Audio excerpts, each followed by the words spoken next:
This morning, we have not one, but two keynote speakers, and they both bring a unique perspective on a subject that's near and dear to most of our hearts. Pat Christie is founder of Conservis and Executive Vice President of Sales and Marketing. And you can read his long resume. He's been involved in technology for a long time. And he launched Conservis in 2008 to focus on enterprise sustainability and solve meaningful problems for farmers. His out-of-the-box thinking and keen ability to analyze agriculture's present and its future makes him a visionary committed to the success of farmers and the farm industry. I had an opportunity to have dinner with him last night, and he was certainly has a lot of perspectives, knows plugged in what's going on. And Chris Olson is General Manager, Executive Vice President for the Central Territory of Rabo AgriFinance. And he's it's a leading provider of financial services for agriculture products, producers, and agribusinesses in the United States. His duties as General Manager in the areas of management in Iowa, Minnesota, North Dakota, South Dakota, Wisconsin, Nebraska, Missouri, Illinois, Arkansas, Mississippi, Louisiana. So he has definitely a focus in this area. Mm-hmm. So we're going to turn things over. We'll see where they take us. And this part of this is the Convergence, FinTech, and AgTech, but also from a global perspective. And so hopefully this will expand your view of what's going on. So appreciate it. Thank you, Pat and Chris. And I think you said we have 4 hours. Is that four and a half? Yeah. 3 hours. We usually go 7, so we're going to have to really cram this in if that's all we got. 3 hours on AgFinance, 1 hour. Yeah, exactly. So it's be exciting. I just want to start by saying it is the 50th anniversary of landing on the moon, an incredible feat for mankind, for the U.S. And I've been reading a book. It's about anti-gravity, and I can't put it down. Oh, come on! Oh. Come on, entertainment. I didn't say be good entertainment. There's a difference. Gee, that was your joke. That was my joke. Oh, come on. All right, here we go. All right. Ready? Well, again, good morning, and thank you for allowing us to present to you guys this morning. We appreciate the opportunity. I think hopefully Pat and I give you a unique idea, a unique flavor of what our perspective on the FinTech and AgTech and how we see them coming together. I think, as Norm mentioned, Chris Olson with Rabo AgriFinance. I think, I don't know what you guys do or don't know about Rabo AgriFinance, but do a little perspective on Rabo AgriFinance. I'd like to talk a little about who Rabo Bank is, first off. Rabo Bank, obviously based in the Netherlands. I'm sure our good friend there knows who they are. Been around for 115 years, started in the late 1800s, 1890s exactly. Two gentlemen came together with an idea of how you form a farm co-op for financial management, helping farmers get financing, find available credit in the marketplace. And from there, it's exploded since then. Rabo Bank's in 44 countries today, got a $900 billion asset base with over 10 million customers throughout the world. Again, 44 countries.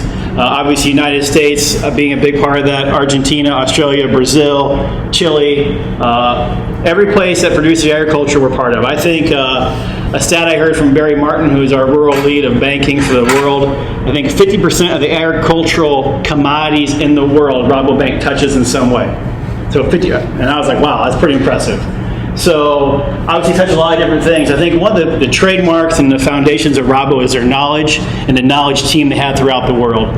We have over approximately 80 economists in 40 different countries doing research for us on a daily basis, sharing that with our bankers, with our farmers, with companies like Conservis, other institutions out there to help them provide data to their farming operations as well. And so that's kind of where the FinTech and AgTech thing come together, more so than that. And so, again, that tells a little about who Rabo Bank is from that perspective. How the colors? Oh, and I guess you know why we wear blue and orange? The colors of the Queen. Yeah. Well, we have a king now. Oh, okay. So I'm... Okay. Yeah. All right. Still the colors are the same. Yeah, all right. Still wearing the same jerseys. Good. So obviously, a little bit more about Rabo AgriFinance. Rabo Bank came in the U.S. about almost 30 years ago on the wholesale side, financing large agri-processors. In the early 2000s, they got in the retail space, the kitchen table, acquiring some banks in California and a couple organizations in the Midwest, and it's evolved and expanded since then. It's a Wells Fargo guy. Wells Fargo. Oh.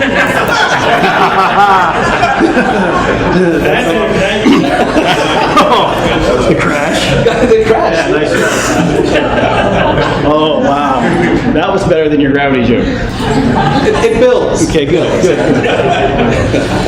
So again, it started on the wholesale side, moved to the rural retail side here, and as Rabo's evolved, as agriculture evolved, even the slide's out of date, quite frankly. In July 1st, 2001, the Rabo AgriFinance California business all came under one umbrella. So now we are one organization, and I would say, like I said, I think we're in 42 states now across the United States with offices and people in that area. And so again, approximately $15 billion in loan volume today between California and the rest of the U.S. is all under one umbrella now, bringing California in on July 1. So excited to have those people on board with us. Provides more opportunities for us too within the Rabobank network, having those guys under our umbrella as well. And again, this brings us ultimately closer to the consumer. So try and bring everything back to the consumer and consumer focus, and how we bridge that gap on the lending side with what the consumer's preferences are as well. Just a little bit more about Rabo AgriFinance. Again, we're headquartered in St. Louis. I think we're at 50, well, adding California now, we have 46 offices, about 120 relationship managers in the United States. So again, we're at 15 billion in loan commitments as it is today, and we're actually 800 employees now. Rabobank from the wholesale side, the retail side, we come together on one umbrella called a One Rabobank, One Rural Vision, and between our New York offices, Atlanta, through St. Louis, etc., coming under that umbrella now. So we operate as a lot larger organization, and we're going to keep growing. Again, a lot of need for credit, obviously, and as the evolution of agriculture changes, the operations have all gotten larger.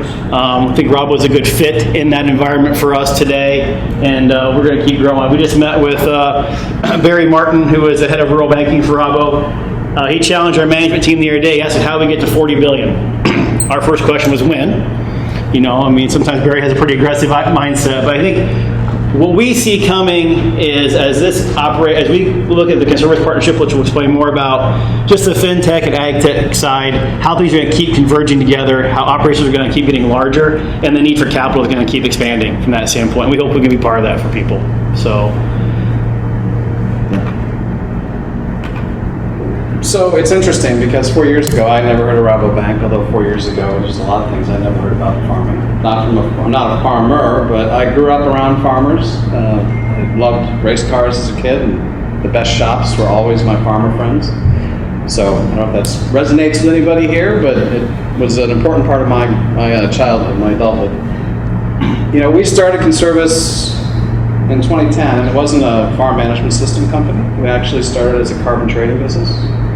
And it just so happens that my head of technology came out of Cargill, ran the emerging tech group at Cargill. Head of sustainability, who was in the carbon business, came out of Schooler. His name's Eric Jackson. A lot of you know him. He's now the CEO of Pipeline Foods, which is an organic and non-GMO pipeline business, physical infrastructure, logical contracting. But what I find fascinating with Rabo, and it's going to present itself through this conversation, is their worldly view. I mean, truly, I've never met an organization that has as much depth in this global food and ag chain. Farmers found us in 2010 and said, we need a system that will help connect the dots between everything we do throughout the process of farming. Not an accounting system, not an agronomic system, but a business system. And so we started in that journey in 2010. Started with a half dozen large farms across the U.S. They were a peer group that came to us and let us learn on their behalf, which, as you all know, you have a lot of technology companies and others that try to learn on your behalf. Sometimes you kick them out after the first year because it's a pain. It's not easy. Today we're in 30 states in the U.S., Canada, Australia. We've spent time in Argentina, Russia, Ukraine. It is a cloud-based system. All we do is serve farmers, and it's farmers of all types. And so the farmers we have in Australia that might be 200,000 acres that are cropping are using the same system a 1,000-acre farmer in Iowa might be using for cropping. It's about having one holistic view, which takes time. And so we're about 100 folks based in Minneapolis, and it's our overlap of interests that actually started to bring us to Rabo. And what I'd like to do is use the next 4 hours to talk about some of the things we're seeing. So, macro view, you've probably seen this before. Hopefully it's not boring. You know, sometimes when you're in the day-to-day, you don't get to see what everybody's thinking about your industry. McKinsey recently came out with a report that looked at all the massive industries. You think of the industrial industries, healthcare, technology, agriculture. And if you look across this 9x9, I tried to make the font smaller. Hopefully I did a good job, but overall digitization is on the far left, all the way to, so it's assets, usage, labor. Red is bad or laggard. Green is kind of modern, equipped for the future. At the top you have technology, at the middle you've got oil and gas. Education is in the bottom third, government, healthcare, hospitality, construction. At the very bottom is agriculture and hunting. So this is a McKinsey report that studied all sectors and came up with a thesis that said of all the sectors that are of any size, and by the way, ag is considered a $14 trillion industry. It is the largest industrial, I'm sorry, what? It's out of focus. It's out of focus? What do you think? I can zoom. I'm afraid I'll turn off the speakers if I touch something. I think it's not as good as trying to get. It's as good as you get. I think it's a slide. It could be the slide. Yeah. It is a McKinsey document. It's probably fuzzy on purpose. That's how they get you to pay more. That's how you guys, it's that time, just trust Pat. So what does digitization mean? Can you unpack that a little more? Sure. So let's go really fundamental. Infrastructure, do you have access to the internet? Do you actually have computing power that's connected? Is that computing power connected to intelligence? It's one thing to have CPUs and hard drives. It's another thing to actually derive business data or informed information. Think about healthcare. I mean, how many times you go into the hospital and tell them the same thing every time? And you're like, somewhere there's a database somewhere that has all this information already. Why do I have to do it again? In a fully digitized environment, you don't have to do it again. You're a unique identity. It knows who you are. It doesn't matter where you go. So I think digitization has a stack of maturity, and it starts with fundamental infrastructure. Can I connect things in a consistent way that I can measure with quality? And then it rises up. How do I start to build data intelligence? How do I derive value? And technology is like, I don't want to oversimplify this, but you can't build the third floor of the house until you have a basement, right? You've got to have that foundation in place. And so many technologies say we've got the third floor and it's the most beautiful third floor you've ever seen, and there's still not a foundation in place, so it doesn't go anywhere. It's not actualized. So these things become compounding. And as you go higher up the stack, what you'll see is, as more technology comes to bear in any industry, it starts to exploit itself into all the nano facets, right? Well, all of our employees have smartphones anyways. Why can't they just automatically be checked in when they show up? Because the smartphone knows where they are. We know what they're doing. Why do I have to have a labor management tool? Why can't it just be self-fulfilling? And in many businesses, that's happening. But it took a decade to get the basic infrastructure. Is that helpful? This is good. I like these questions. Bernard, anything else we should? Not yet. All right. But this, just to give you an idea, when you think about, I don't know if any of you get to read like Ag Funder or Ag Investor, Global Ag Investing, allocation coming into land assets. These are primers in their investment thesis. They're betting on the fact that people aren't deficient with opportunity. And they're going to use capital or technology or people to find an arb into the ag space.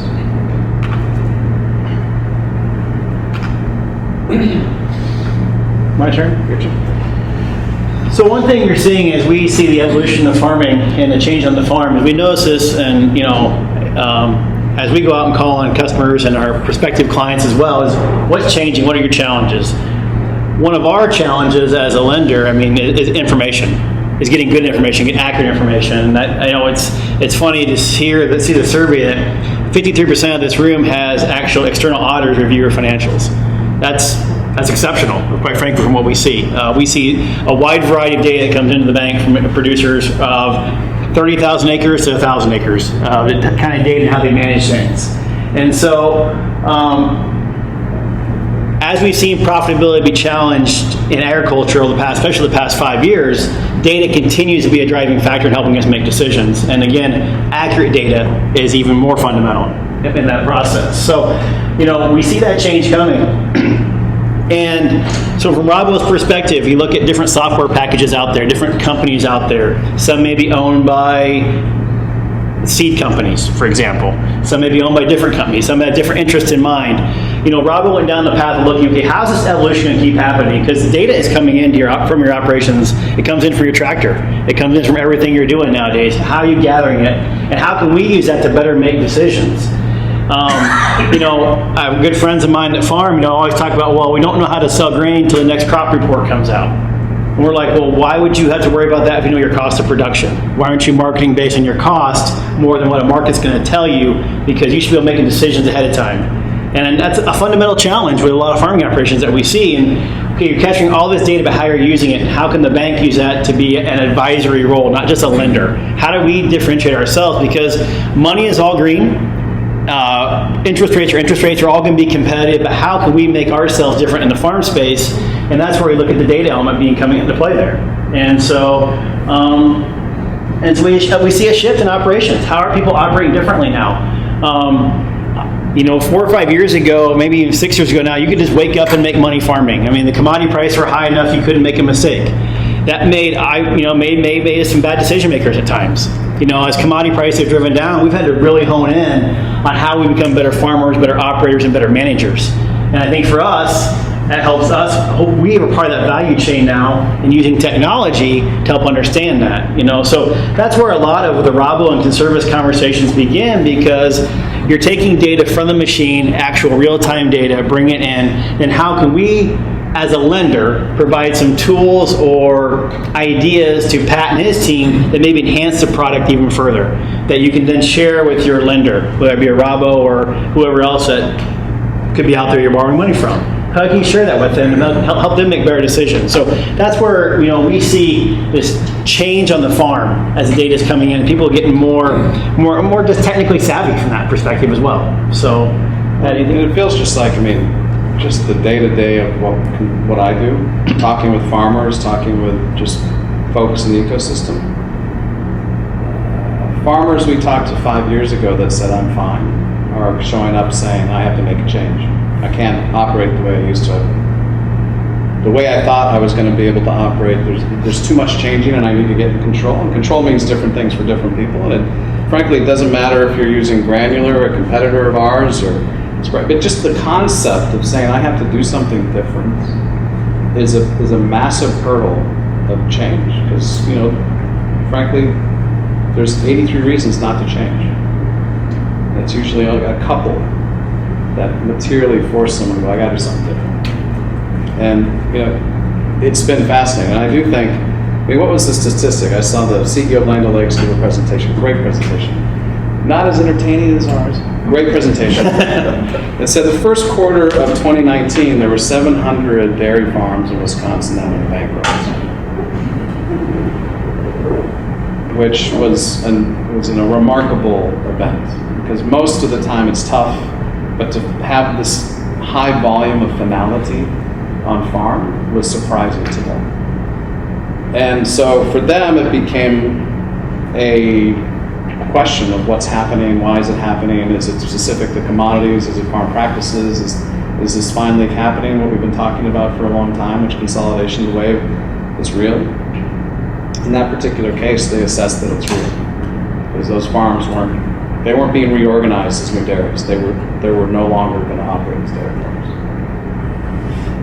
So I think when people start to see that, it does create an awakening. And this notion of sustainability, this is another thing that I don't know. What is sustainability?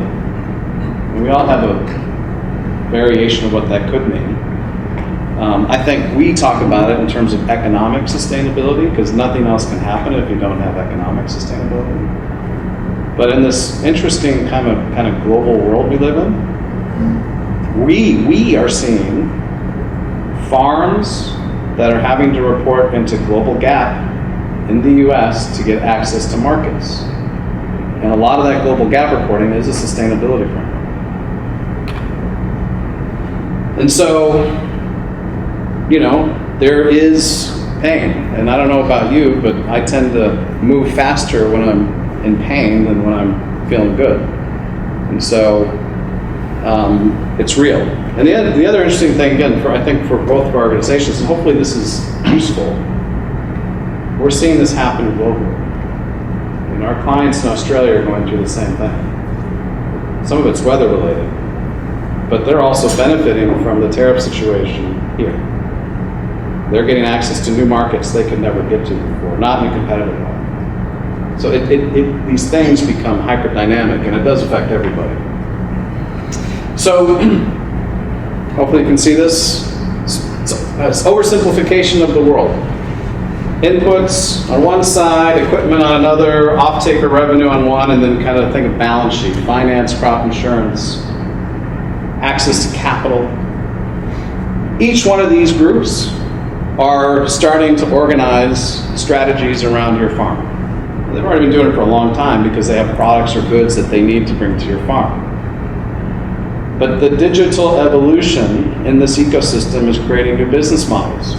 So some of you may be aware, Bayer has been practicing with and has now started to fully commercialize outcome-based pricing. Familiar with this? Anybody hear this?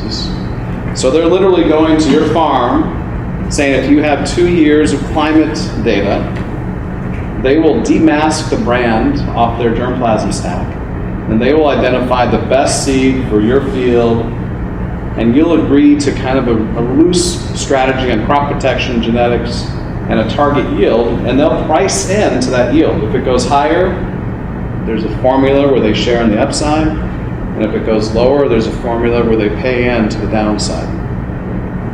Outcome-based pricing. Or outsourced manufacturing, depends on, there's a couple different ways to look at it. Bayer has enlisted Ernst & Young to do all the actuarial work. They have started with their top producers. They have a TPAM group that goes and works with top producers across the country. They're moving quickly. We've got farmers that went all in this year. Outcome-based pricing. You've got groups like Indigo. I would say Indigo is another variation of this moving landscape, right? Indigo is saying, we'll give you an off-take agreement if you use this stack, which happens to include our biological sciences and seed coding. Some have had success, some haven't. We were talking last night about their Terraton project, using $15 per carbon credit if you sign up for the program. They're bifurcating the traditional merchandisers, they're bifurcating the traditional input companies. They're creating new business models. And the derivative that lets them do that is technology. And by the way, they take that McKinsey document and they go raise $800 million to go and build this business. 3 years ago, they had 100 employees. Today, they have 850 as a startup in ag. The other thing that we see here is, Cargill and ADM, if you're on the cropping side, they formed a joint venture with a company called GrainBridge to help you manage your position of grain relative to what you have at harvest in inventory against your plan. They give it to you for free. The coffee isn't free. There's nothing that's free. They give it to you for free.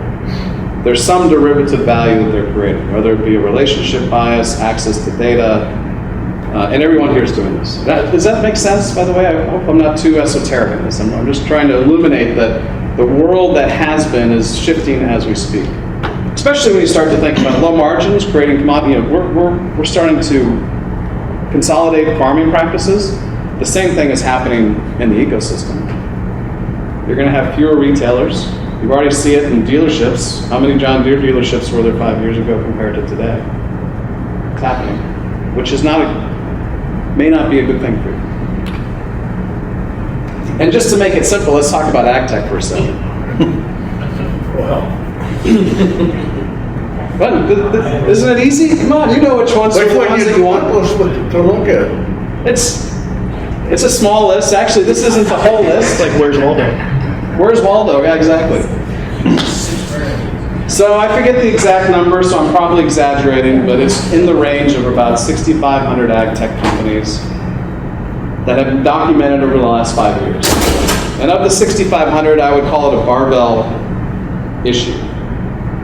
6,410, whatever that number is in one side of the barbell. And that side of the barbell is interesting technology, but may never be commercially viable. Commercially viable technology that doesn't add much value.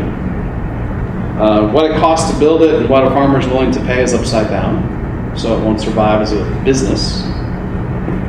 Invented by Silicon Valley engineers who love science and technology and are going to show you how to farm right. So we'll teach you how to farm. Doesn't go over too well. Some of you probably get those calls repeatedly. And there's one that's actually kind of interesting, which is farmer-created systems. And sometimes if it's a farmer-created system, it's so specific to that farming practice, it doesn't scale to other farm types. That's one barbell. Billions and billions of dollars in that barbell. And the other barbell is, or the other part of this visual, should probably put the visual, are the companies that have either access to capital, are materially solving problems that matter at the farm gate. In some cases are connected to distribution, because we were talking last night, one of the hardest things about technology and ag is not necessarily technology, it's how do you properly bring it to the farm. Because I'm not going to send you 48 emails and you're not going to say, that's what I was looking for. Right? It needs to be personalized. It's usually a trust business. And that takes money and time and relationships. And so when you start to break it down, you can kind of see that there's this really unusual weighting, which is why climate, as an example, is probably somebody, almost everyone here either knows or uses climate. It's relatively inexpensive, it's backed with a balance sheet, it's providing value at different degrees, but there's value. Versus which drone company is your favorite? Or how many different weather apps are you going to download to figure out? I mean, you can see what I'm trying to illuminate here. It's not clear. And I think one of the opportunities, obligations of all of you in this audience is to help the industry find its way, because they need feedback to find its way. So I'm going to break it down a little bit more simply. I still think we have a fundamental issue on farming. And it's the fact that it's not about more technology. It's the fact that the technology that's on farm isn't connected. It doesn't make your lives easier yet. Getting to really good information, you're spending so much time trying to get data into systems that sometimes by the time you get something out, you're like, I don't know if that was worth it. Sound familiar?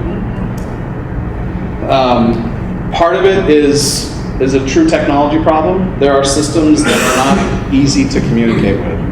Trying to talk to the feed mill, the elevator, the input company to get some of that information electronically so it can be more synthesized to your farm. There's still a lot of places that ain't going to happen for a while. Let alone on farm.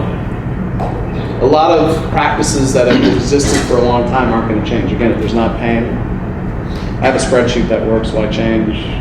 I've been on many farms, and this could be your farm, where you look at a filing cabinet, and I've got every record of the farm for the last 30 years, meticulously organized in a binder. Yep. And you go, great. How did that help you plan for next year? Was it useful? Is this? Hopefully not exaggerating here. And so, it's not a commercial for Conservis, but this is what we do. And I think there are others that are doing this, and I think that you're going to see. My premise would be that as you look at where you are, where you're going, this is what you want. You want one place where all of the different data systems you touch can be organized, can be synthesized, and can, at some point, at a very simple view, take your crop or animal production systems, give it economic value, and an accountant-prepared statement comes out the backside. Or ready to be prepared by, reviewed by an accountant. So, production technology, business system, accounting system. Those things have to come together at the very fundamental level of the farm. And Intel Climate, Intel John Deere Ops Center, and, as all these integrations start to become possible, that's happening. We spent $4.5 million in 3 years to integrate with John Deere Operations Center. That one side of the barbell can't do that. That would kill most small companies. The other side of the barbell, that means you got to have cash, you got to have time, and you have to have farmers that really want what we're providing. It gets complicated. So when you start, you can't read those bubbles, sorry.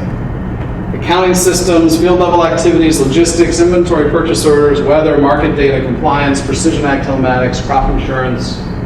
If you think about it, if you're running all of your business data in one system, those are all derivatives of the same data. It's not different data, it's derivatives of the same data. And this notion of sustainability as a farm enterprise, all of you do it today. You all want to do more with less. So now how do you start to put it in a framework? How do you take the derivatives of your business data you do every day to determine economic upside, downside, environmental reporting, benchmarking, more and more traceability is becoming imperative, especially as you get into hemp. I mean, you can't, any specialty crop, the market compliance is heavy. Would you agree, Bernard? I mean, yeah. Okay. Any questions? Too esoteric? Because I can go way down low if you'd like. Okay. So in this case, it's going to be about cropping. Most of the views that we're sharing here, cropping don't have to be. But the idea of linking a field to a farm, it's the same as saying you have to take your production units and put it in the context of your business.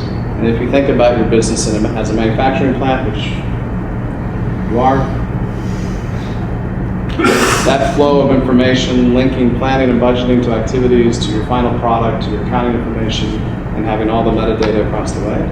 Again, 5 years from today, 3 years from today, 10 years from today, you pick the time horizon, it will no longer be an option to not do this, because it will be the competitive advantage that the farmers who are succeeding will have.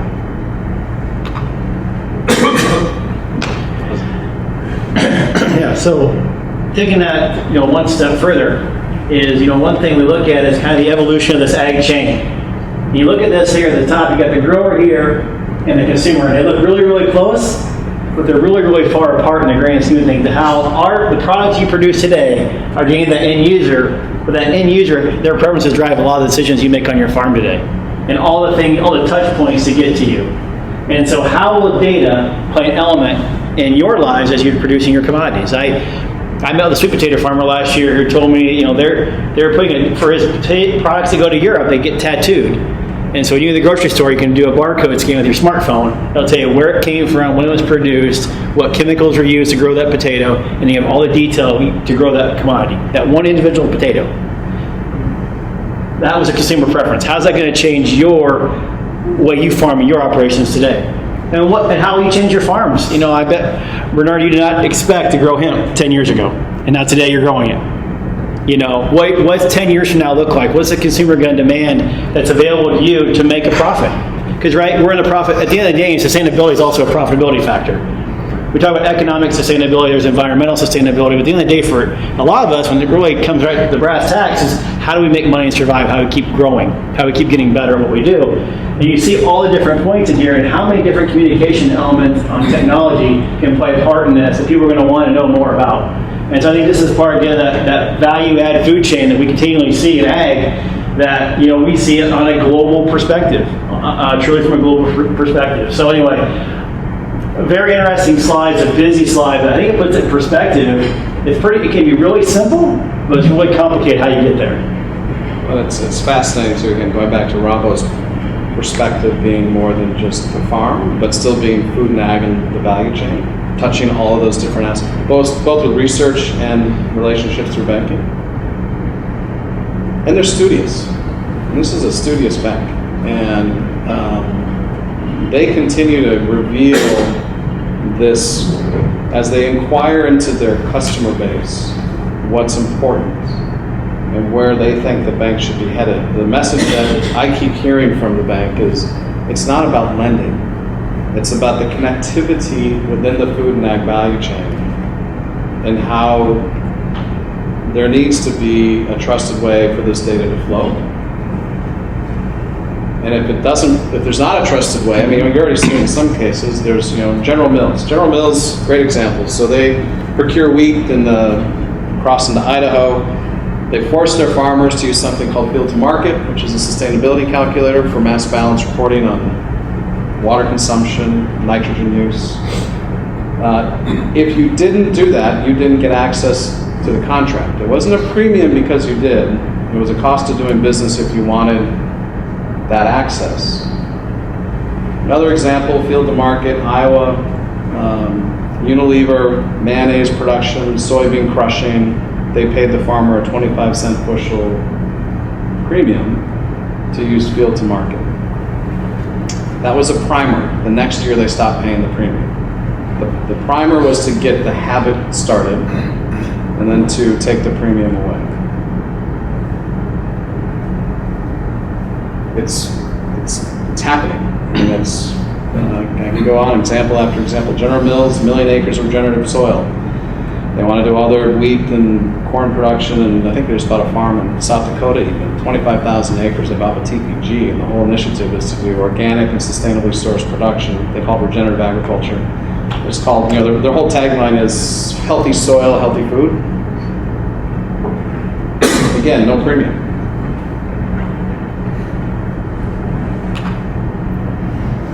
So it's an interesting dynamic. So one of the things, we started down this journey of looking into data and where data comes from. We did a random survey. I think it's about 100 responses we got on trust. And the top of this pyramid, ag bankers, accountants, are highly trusted. The very bottom, AgTech. Liar. So you look at the last few slides we just put up there, how do we bridge that gap? If we identify AgTech as being so important, but the consumer or people don't trust AgTech, and again, maybe because that one slide you had up here, Pat, had 7,000 different icons on there. Who do I trust? Yeah, exactly. Who do you trust, and how do we trust them? And so, I think from Rabo's perspective, looking at a partner like Conservis, you start hopefully educating and bridging that gap. We talked about, Pat's been very kind in saying that Rabobank's a very studious organization, and they are. And we hope, the difference is the knowledge we can provide people and to make decisions in their farm. If we can help bridge that gap between the banker and AgTech, and even get neutral or slightly above neutral, and help you make better decisions and help provide better data to the consumer, maybe it gives you that competitive advantage that makes you profitable or helps you become more profitable in the decision-making process. I thought this was a pretty interesting illustration of this is actual data from your peers that we pulled as we went down this path. Because obviously, Rabo is very studious and very diligent in their review process before they make investments into things or look at partnerships, who they put their name on a shirt with. And so in that partnership, in that process, they're going to do a lot of data and a lot of research to make sure this all makes sense. And I think through that, we have found that partner with Conservis and the data they're providing you and the method in which they go to the marketplace to do it as well. Very similar. I think the core principles at Conservis match up very closely to Rabobank, and that's why it fits well together. And I think that's, again, not trying to do an infomercial on why this works or why it doesn't work, but trying to explain a little bit of the background, the story, the why we see this. But anyway, again, interesting illustration. Glad Pat included this slide. Yeah, and I think just since our partnership, and this is an illumination of the ecosystem evolving. So Rabo's big, Conservis little company, relatively speaking. The people that have showed up trying to figure out how to be a part of this, Land O'Lakes with Truterra, which is their sustainability platform. Koch Industries is trying to figure out how to get closer to their clients. because today they do everything through distribution.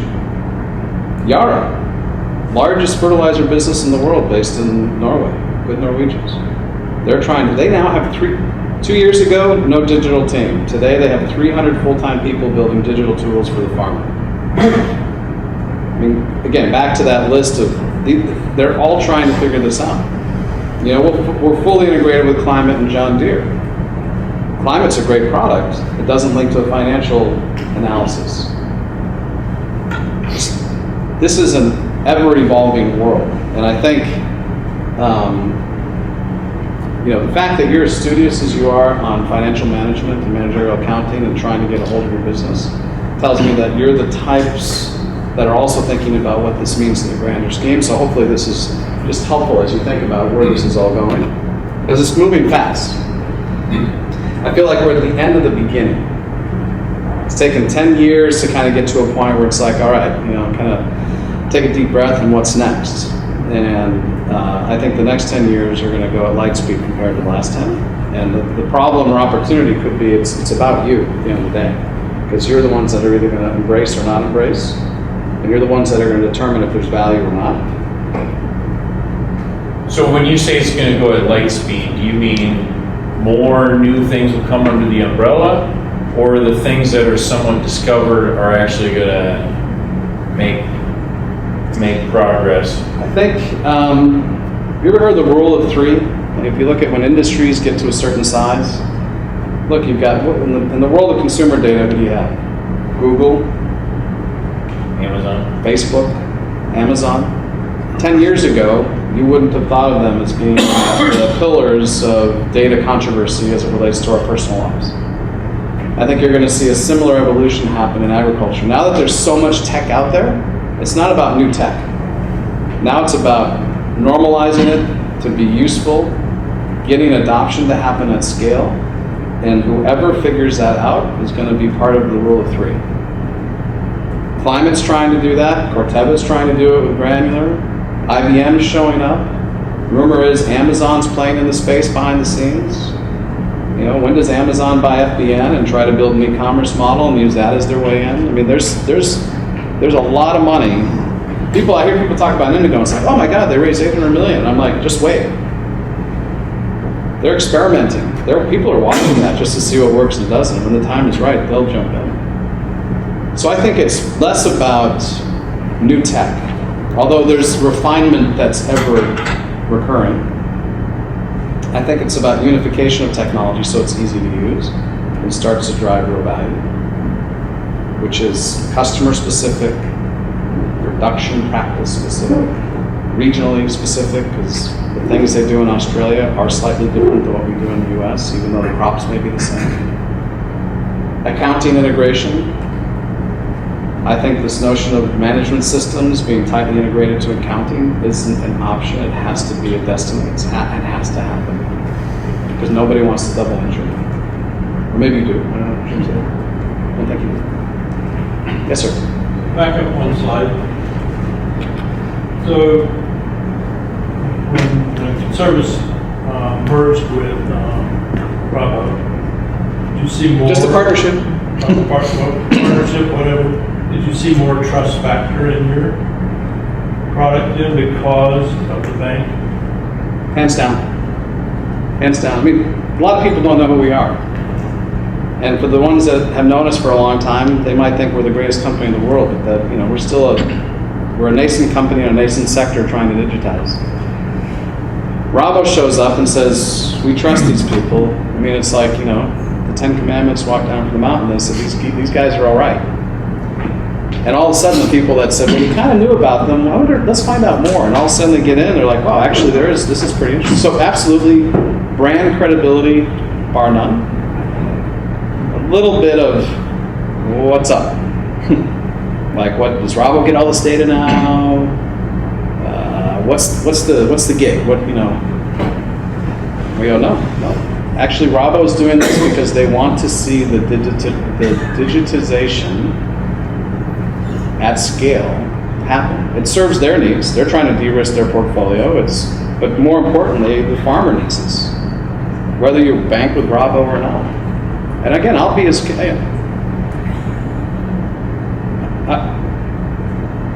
Conservis is my child, so I'm never going to say, you should like my child. It's the best company out there, you should love it, right? But if you're using Granular, hallelujah. You're still going down the same journey of bringing systems together. I think we're better. Personal opinion. It doesn't matter. So one, Rabo absolutely brought credibility to us. Two, the hardest part of our business is not technology. It's getting access to you. Because you're very good at, go away, don't call me, I'll call you. And so we've expanded our commercial footprint significantly. And our approach is, this may not be right for you, but it doesn't matter. People at least are a little more curious. Well, okay, I'll take some time to learn more. So from a business perspective, our revenues and our new customer base, we've had the biggest year we've ever had in the first quarter of 2019. Unfortunately, most of that was not in the central part of the U.S. Because we're in permanent plantings in Australia, our Australia business, we've had to hire 5 people in the last 3 months because we can't keep up with the interest. California's booming, Florida's booming. It's tough in the central part. Doesn't mean we aren't getting clients, but it's still tough. Would you agree with that? Am I? No, absolutely. Absolutely. No, you're exactly right. I think, oh, sorry. Question first. So in California and Florida, you have different operations in those areas, different mindset. So Different value crop. More labor. Right? More labor, hand picking, more high value, more risk. Yes. That tree, that orchard is, you don't want to put 5 years in and find out you don't have a performing orchard. Well, more risk and they'll spend more money trying to figure it out. Correct. Yeah. Correct. Yep. I think the other thing that slowed the market for us from the banking side too in 2019, just that 6 weeks of rain we had. You didn't make a lot of sales calls, or you stayed away from people. It was a safer place to be in your car or in the office. And so, we're knowledgeable. We get it. Don't be calling at somebody's door asking for their business when they're trying to figure out how to get their crop in the ground. So we talked about this from our sales data standpoint. We've had more calls the last 2 weeks than we did for 8 weeks combined, just for that same reason. I think that's another reason as well. Just the weather patterns that we've seen in 2019 have been so unique for us. But again, to Pat's point, when we came out, we did a lot of research on the front end too, and met with some joint clients, some only Conservis users, some only Rabo users, and got a lot of interest before we said, okay, this makes sense. And I think it brings credibility to both sides, quite frankly. It brings credibility that Rabo actually cares about the data you're bringing in, because it makes a difference in how we make decisions. And like I said earlier, the more accurate that is, the easier and quicker it can be too. So.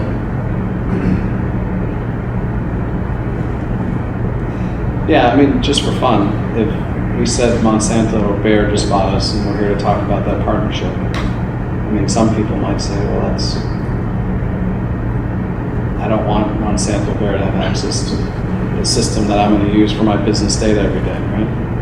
Not that Rabo has access to. So I'm just saying that it's an interesting dichotomy that's being created. Were you more comfortable with Google owning a system that you would use, or a crop input company, or independent investors, or, and I think it goes back to this next slide, which is, how do you value farm data? I don't know. How do you value your personal data that's being used to market to yourself? What's the value exchange? I think we're going to go through an evolution of understanding. Because it can't be complete fear, but maybe it's an exchange of value somehow. I don't know. But this is coming. And unfortunately, it's not just about a tech company. This is not about a tech company. This is a picture of tech companies. But it's as much about the food and ag value chain, trying to understand. I got a great story. Large potato grower for Frito-Lay. Frito-Lay at one point, chipper potato, out of Wisconsin. Frito-Lay came in and said, we want to have full traceability on everything you do on your farm. We want to know active ingredients. We want to understand water consumption. We want meters in every pivot you run. We want to have full exposure as we contract long-term with you. And the farmer said, okay, great. I'm going to have to run 2 sets of books. Because I'm not going to let Frito-Lay see everything I do, because they're going to price into my profits eventually if they figure this out. Kind of crazy. Well, what they eventually came to the conclusion was, in litigation, if the farmer exposed every potential risk to the food company could be co-joined in litigation. And once that became, it's like, oh, all of a sudden Frito said, actually we don't want all that information anymore. But what we would like is an attestation. You guarantee you're operating under state, county, city rules. You are not hiring underage, all of the attestations you might imagine. So data may have different facets, but it's pervasive. The good thing about digital is you can do a lot more and it can connect things and your life can be simplified. The bad thing is it's now a many-to-many world. Oh, and the one thing I should probably tell you about my career, just for fun. So before I got into this, I was in the military. I was a contractor to the military. We helped build the Navy Marine Corps entry. So in 2000, I actually led the program that unified 300 bases across the country, 400,000 soldiers. And this was pre-9/11, when most everything in military was ruggedized proprietary systems. And after 9/11, we went to COTS, commercial off-the-shelf technology, because it radicalized how we could weaponize available technology. And the DoD was not prepared for that. And so then I spent the next 2 years in Europe working with the NATO on expanding a similar network to actually bring COTS into the intelligence community and the DoD. It's coming. This feels very similar to me. You're going to see COTS continue to evolve in agriculture. You're already seeing it. In fact, you can use an iPad with climate. That data has been now contained into a digital environment where it's many-to-many. It's coming. So, we kind of alluded to some of this, but I do think it's important to talk about why we kind of get it. But you want to hit that, or should I hit it? Why don't you start off? So, in Australia, permanent plantings, row crops, we start to see some commonality. Rabo is banking a lot of our clients. They start to see Conservis and all other clients. And so that we started this partnership. We started talking 4 years ago. So this is, I got married to my wife 6 months after I met her, right? So 4 years ago we started talking. Long extended process because they're very studious. What does this mean? What's happening? But today, one of the reasons that we partnered is we have a similar view. We are focused on the farmer's help. How can we bring the best to bear? How can we learn from the farmer? How can we learn from you? Similar vision. Yeah, I think the driver for us, as you see the ever-changing farm economy, is as the economics are getting tighter and tighter and tighter, there's a common element that keep coming back to every conversation we had with every producer is, what are your costs? What does it cost to you to grow that commodity? Because marketing is a huge challenge for people, and that's probably one of the weaknesses in a lot of operations is when they actually market. And so, whether we finance you or didn't finance you, and we met with you and we leave your operation, we come back with some coaching tips. A lot of it came back to how are you managing your costs and what are your costs. And you guys are all very sophisticated, and you might be surprised by this, but there's a lot of guys that say, I don't know what my costs are. And so you say, well, how do you market? Well, when I'll start cleaning the bin out in August because the next crop's going to come in, so I guess I'll just sell it then. Like, oh my gosh, this isn't going to work, guys. So it's that what you see over and over through extensive conversations. Okay, how can you manage your data better? And I know, like Pat said 4 years ago, Ken Zuckerberg, one of our former FAR research analysts, heard of this company called Conservis. You guys should check these guys out. Obviously, competitor Granular, we knew who they were too, what they're doing, very similar. But we started digging in and started looking deeper into this and said, okay, this makes sense because they're capturing this data. They're helping these producers capture this data, and how could, is this a solution we can maybe bring to their table and say, here's an option for you to help you. We can't tell you what to do, but here's an option to help you manage your cost, or at least I try to identify what those costs are from that perspective. So that's where it started to logically make sense. And like I said, Rabo is a studious and diligent organization. And after interviews, clients we talked with, it just made sense. Plus, how can we take it to the next level? What's next? what's next for our organization as we partner with Conservis? How do we make the data and the tool that's in the Conservis platform more user-friendly for you as a farmer and us as a lender? How does it even become, real time? How could you produce a balance sheet tomorrow morning based on the things you put into Conservis today? That's where the partnership's evolving. That's what we're working with right now. We have our credit analyst working with Pat's team on developing things. Is how does this become more fluid for you and less laborious? Because you love raising crops, you love raising livestock, but boy, I can tell you a lot of guys hate doing the financial part of this job. And it's just they hate it. And it's probably one of the weaknesses in their operation. And probably more money is made or lost at that kitchen table than it can ever be in the tractor seat. And so how can we help that process? How can we make that easier for those people? And that's the partnership we're looking at. Again, to Pat's point, we care about the operation, whether it's the stability of the farm economy as a whole, because that's where the foundation for who Rabo is. That's all we do. We're not going to finance this beautiful Stony Creek hotel.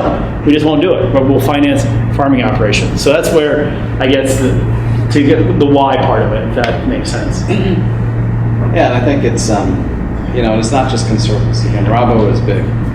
They touch all crop types, they're just huge. So, Conservis is just the tip of the iceberg in terms of them thinking through how to be a participant and bringing innovation to the farm gate that's farmer focused. I think you're going to see livestock we're talking about accounting systems. How does this actually get organized where it can be truly effective? And so I think I call this the exploratory part of this. And that's all we're trying to do here. Hopefully this is, useful from an exploratory, think about it as a petri dish of what's happening. Again, I think the next 10 years are going to be explosive relative to the last 10 years. What prevents Rabo from building an FBS? I can tell you from internal discussions that because of the diversity of farm types, they're not going to build. Well, two things. One, hopefully I'm speaking properly on their behalf. They're not going to build farmer systems. They're going to try to activate an ecosystem and bring the best to bear to come together.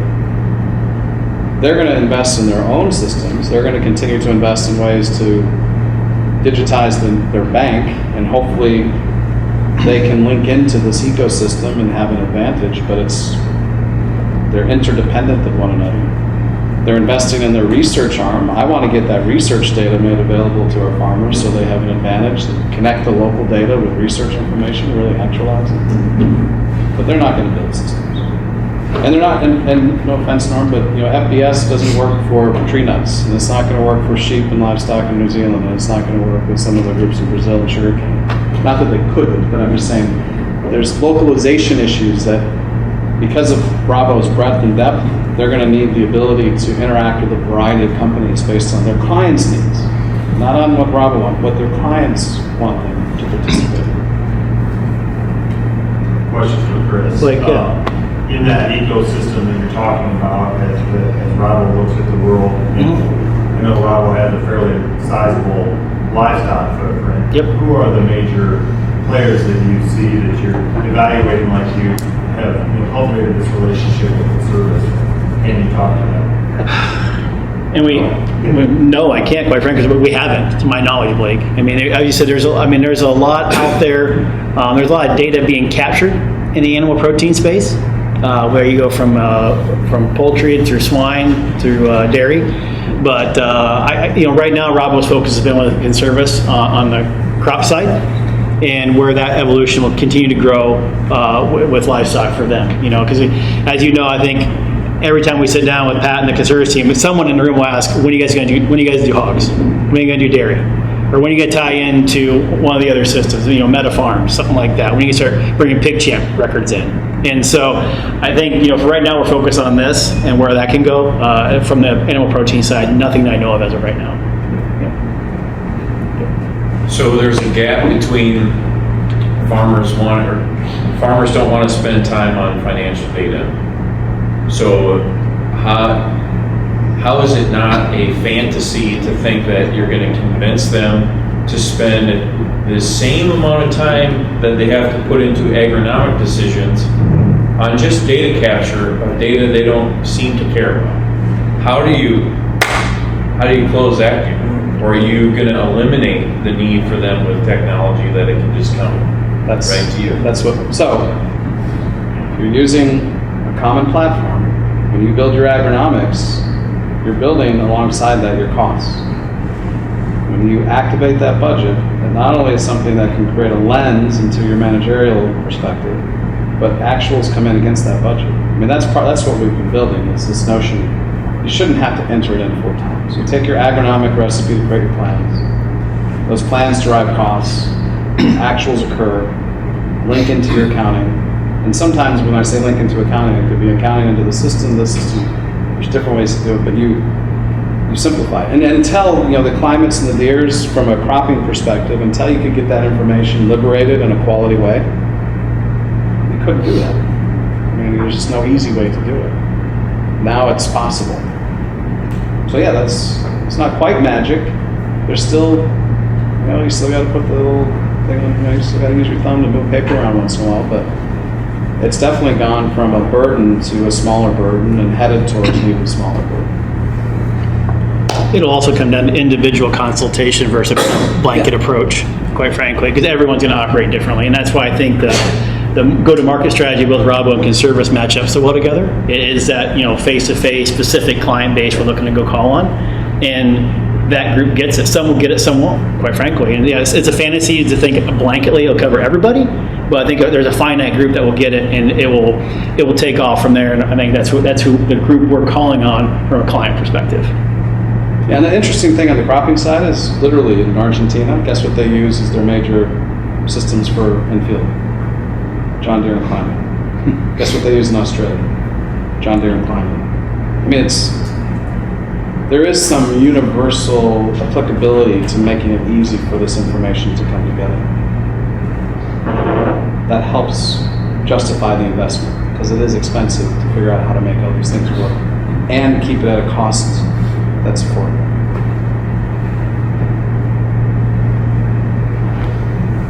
The lending side, is Rabo going to have any compliance issues like or inventory gap reporting, compilations, reviews, stuff like that? Well, we'll always have some sort of compliance issue. No. Yeah, I mean, One of the major things that you're into right now is agriculture doesn't have to have full accounting. So it's the people in this room are the ones that kind of realize that they need that because they need the profitability. But on the tax side of it, it's really been the government that hasn't really forced farmers to be rules because it's not a tax basis yet. So on my end, what I see a lot is it's really the ag lenders and it's the banks that are driving. They're the ones that drive the compliance and they're the ones that drive to the reporting structure. So I guess. Yeah, so we do have our own internal compliance thresholds for reporting standards. It's based on exposure with the organization, what we require. So we drive a lot of our larger operations. We drive to a full accrual analysis. I mean, that threshold, I think, is north of 20 million of exposure. As you get down, we try to do a lot of earned net worth analysis and do it from a cash tax analysis, convert that to some sort of accrual basis for our analytical team to see what the operations are truly making. But that's one of the things we fight, quite frankly, is a lot of our competitors don't require any sort of accrual or earned net worth analysis. It's a lot of cash tax and just, that's what we go on. And so we've challenged a lot of our analysts. We go through a pretty extensive training period to try to, how to do that conversion from a cash tax to some sort of earned net worth trend to see what the operations are making. And so we are pushing, as we get to more complicated operations and size perspective, we are pushing them to a full accrual or at least a reviewed quality, and then hopefully to accrual as well. But there's always a cost element. There's a cost element. A lot of our competitors don't require it or don't push it. So it's, it becomes am I really getting a benefit for doing this or not? And we try to educate on that as well. Yes, you are getting a benefit for it. You're truly showing, what your earnings are in your operation. So we do have our own internal standards. I mean, I think from a regulatory perspective today, look at the state of Iowa, for example. There's 330 community banks that are chartered in the state. They all have different lending regulations that are all going to make decisions. Probably a lot will be collateral-based decision making. And we will fight as a competitor and fight, but we're going to keep trying to educate those producers on what we feel is the best analysis for their operations. Yeah, you follow-up question? For reporting standards, are you guys more gap focused? Or have you guys kind of had a combination of IFRS, gap, and home financial standards? The biggest thing that I see is gap is very investment-based accounting system. Like that's the whole reason that it was created. But it's not a good managerial system because it doesn't focus as much on the management side of it. It focuses on the investing side of it. Yep. So a lot of what we've been looking at is kind of combining financial standards with gap when it's needed to get a better management perspective of it, to get a quality curve so we can do better management participants. So are you guys looking at kind of the accounting standards that are like what you are looking at the reporting from the investor or management side? So the two ones are most weak. So GAAP is what everyone's used to. U.S. GAAP is the most prevalent. 2019 we're looking to IFRS standards.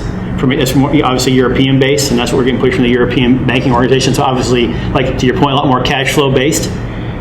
So we're looking at that's a lot. That's where we're going. We're doing both right now, to be honest with you. So we're doing both GAAP and IFRS in our bank. So a lot of our quality loan classifications are based on both standards today, and there is a gap, no pun intended, between them. And to your point, it's investment based or collateral based in one model and cash flow driven on the other. And we're doing both right now, and it's a challenge internally for us. But most of U.S. producers are still on a GAAP method today. We'd like to get into an IFRS method, but it's going to take a while to get there. So, how many other countries outside the U.S. allow commercial farmers to file on a cash basis? oh my gosh, I don't even. I don't even know. Quite frankly, that's a good question. Every country has unique, the Netherlands, for example, it's all central reporting. So everything comes in from central reporting basis. And that's not cash based, it's all IFRS based. So, and it's everyone in the Netherlands has a 12/31 year-end financial statement. And that's common practice, so there's some disconnects. U.S. has some unique tax laws that allow you to file, different times based on your how you're set up as an organization. So I don't know that. More I have to get back to now. I don't know how many different countries allow that per se, but I know there are unique differences across every country that we run into. So I can speak to the Australian clients we have in common. They're very much managerial accounting in all aspects up into the reporting. So it's not tax optimization. It is true. I don't know if it's IFRS in Australia, but it is very much a WIP cash-based or a WIP accrued-based, which is one of the reasons we're having, I think, a really good run, because we help put activities into a WIP formula, which can translate into accounting.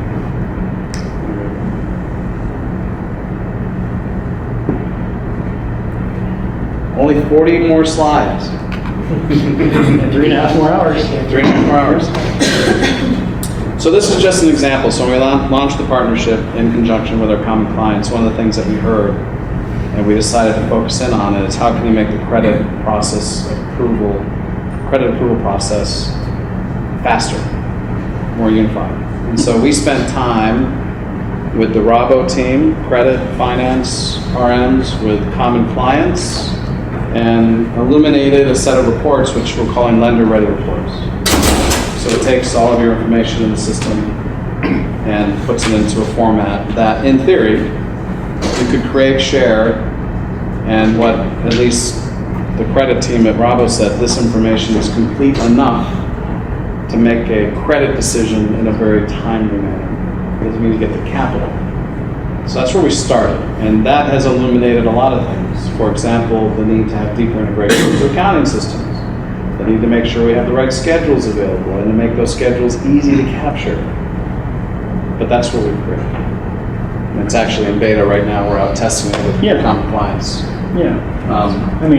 One thing, from the Conservis team's perspective, when we first started meeting, I don't know what you do or don't know, but, there's the back end of the harvest side, capturing data from the combine from a production standpoint.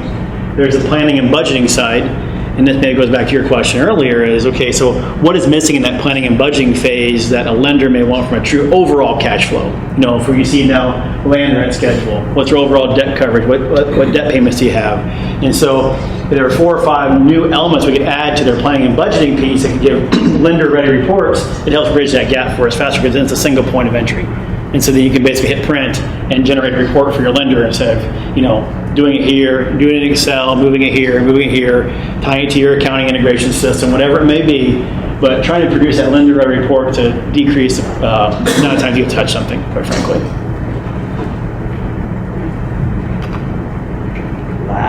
The second to last slide. Like your sound. I'll put your slide.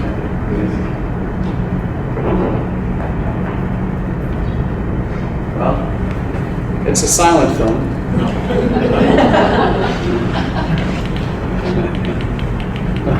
This one here.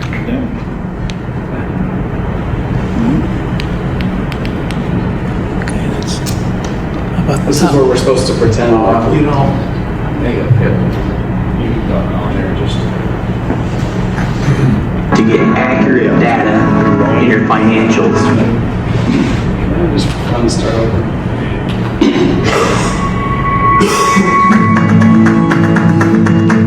We've had a relationship with Rabo AgriFinance for the last 4 years. We just were looking for a good source of credit for our farming operation and met our representative from Rabo and really felt comfortable with the people that were involved and decided we'd give them a chance.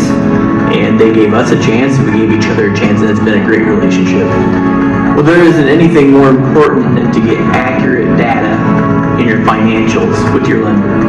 And Conservis allowed us to get accurate data and inventories so we can track our finances better with our financer.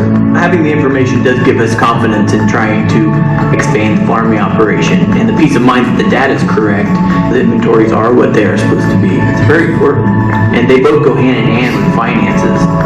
You have to know where you stand, and the sooner the better, so you can look into the future to see if you're going to be profitable or not. Had a relationship with Rabo AgriFinance since 2015. Had a relationship with Conservis since 2014. Both have kind of changed about how we think about banking, and one, how we think about how we capture our data as far as inputs or harvest. I want to know on a daily basis or within a day or two if we have an issue on a meter or whatever, because it's financially could be a big deal. You know, grain would come in and I'd get it all in there and entered. But then the grain would start going back out. And then you get a list of all your tickets of the loads that went out. And so you'd sit there with each ticket and you go through and make sure everything matches. And 99% of the time it's all correct, but there's the 1% it's not. And you can't really afford to lose a load of grain. When the Conservis system, when it automatically logged the loads going out, I was able to print out that summary of the loads that went out and compare it to what the elevator said, and I would know just like that, is it right or is it wrong? This data platform has really improved our farming operation by giving us the ability to track fields individually, harvest-wise as far as yields, and on a cost basis. And it has really improved our bottom line as far as understanding what each farm is doing for us. We have control of our own data, so our data is held in our database and only accessible by Rabo AgriFinance at our permission. I think the most value we get out of Rabo and Conservis' partnership is just the collection of data, the use of data, accurate finances, accurate records, being able to make good decisions on a daily basis and for the future. It's been a great partnership.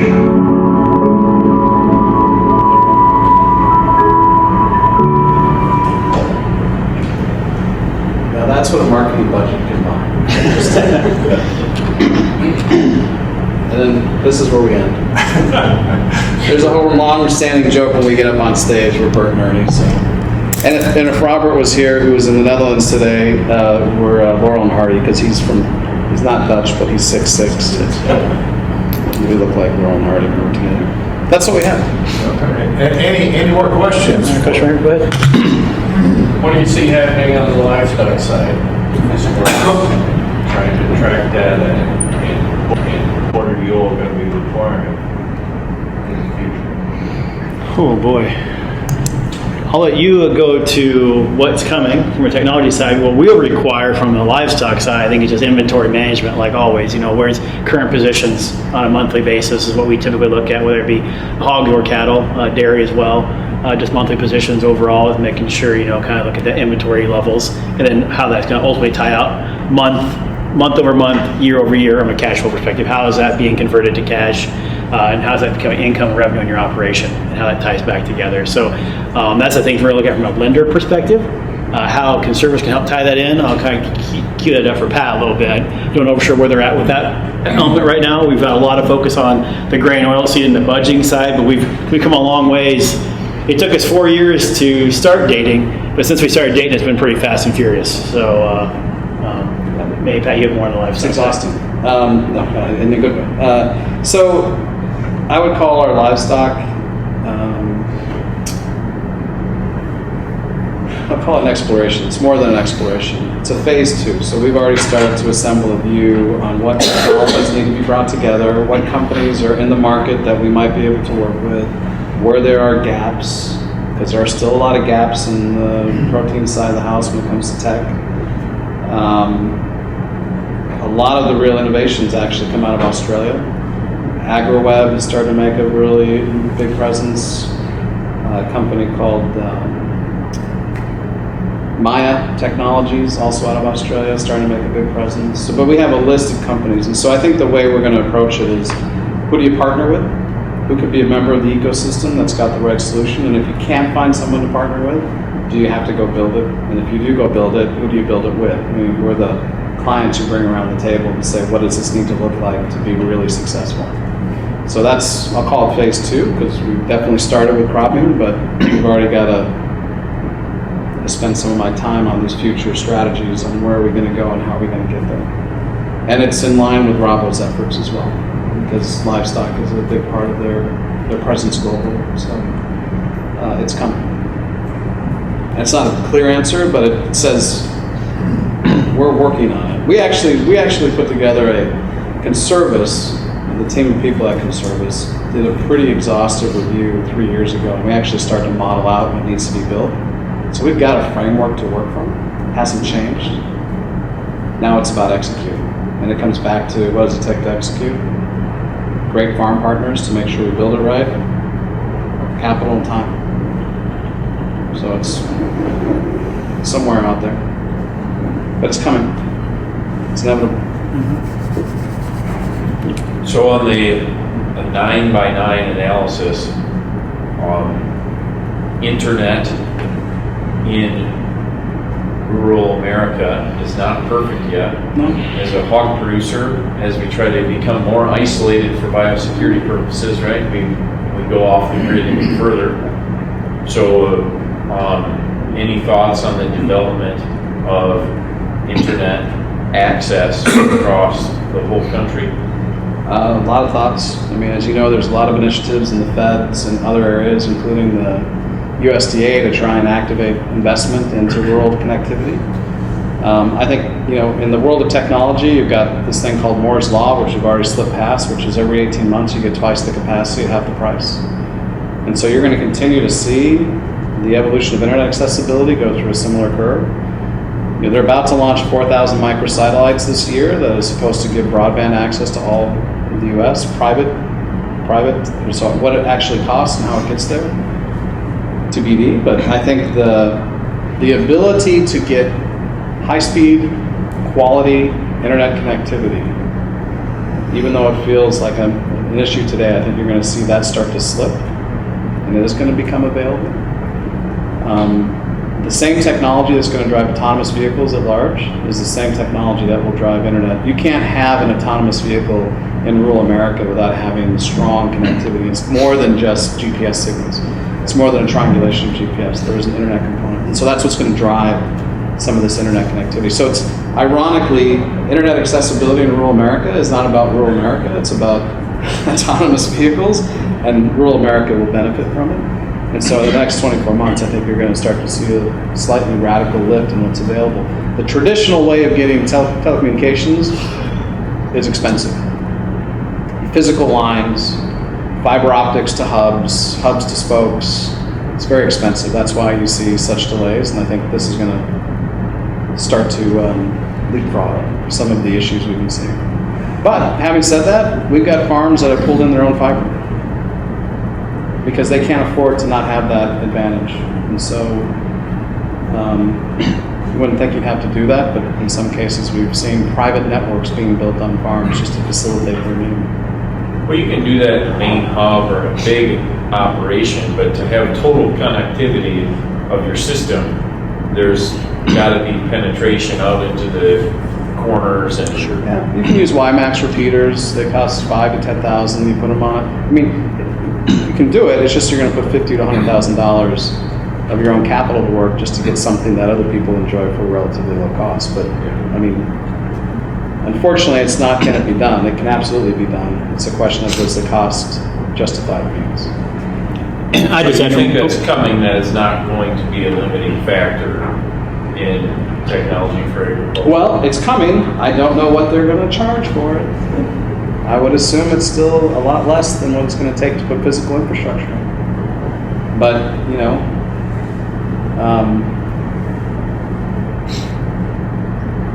I was in a 4,000 acre field in the middle of Russia where there's nothing you could see, and I had 4 bars. And I'm in Iowa, 2 miles off of 35W, and I can't take a phone call or get down. I mean, it's this, I don't understand. I don't understand why we can't have the communications infrastructure we should have. And my hope and what I'm seeing is that you're going to see the satellite evolution start to drive low cost internet accessibility. But it's going to be owned by Elon Musk and Google, and I mean, again, going back to who owns data, you're going to see a, you know, when you accept the ULO with John Deere, you know you're accepting the in perpetuity worldwide license for John Deere to have access to your data. And on that JD Link modem, I don't know if you knew that. No. So in perpetuity, non-exclusive, worldwide right to use any data that goes over that modem when you accept that ULO. And Rabobank we just launched a rural digital initiative because we know the problems out there too. We actually our head of rural digital is over here next week. We're going out to the countryside to see, you know, what's going to take to get this, to bring this speed to the farming operations that we have that you're going to need to do. So Rabo, because it's not just we call it U.S. right now, but for us it's a global perspective. You get to South America, Argentina, Chile. Yeah. Russia was an example of one lucky situation, but you get a lot of countries. I was in Brazil for a week and I never had cell phone. Once I got outside of the big cities, you lost cell phone reception. That's true. You know, so it's a big initiative for us how we can bring this digital platform closer to each individual operation. And like you said, if you have, you know, take a livestock operation with several different sites across a maybe 4 or 5 county area, how do you get that connectivity all come back into that main hub? And that's the things we're focused on, trying to learn more about ourselves and what investment that could take to help our clients and future clients get there. So, yeah, but it's coming. But again, to Pat's point, at what cost, we don't know yet. But identify definitely need. I'll agree. Shame. Does that mean there's time for one more joke? No, these things no. Okay, come on. All right, last are we done? Are we done? We have, yeah. All right. You clued us in that's going to be a joke, so that's part of the joke. Better be a good joke then if you're telling us a joke. Well, I can't guarantee it's a good joke. All right. I've had people laugh at it. How old were they? Beside the point. All right, so you know I love cars. I kind of alluded to that. I grew up on cars, and actually Bernard and I were talking about Teslas last night. Anyway, so I've got a buddy who likes to drink brake fluid. I know, right? He's convinced me he can stop anytime. Come on! Had somebody done. All right.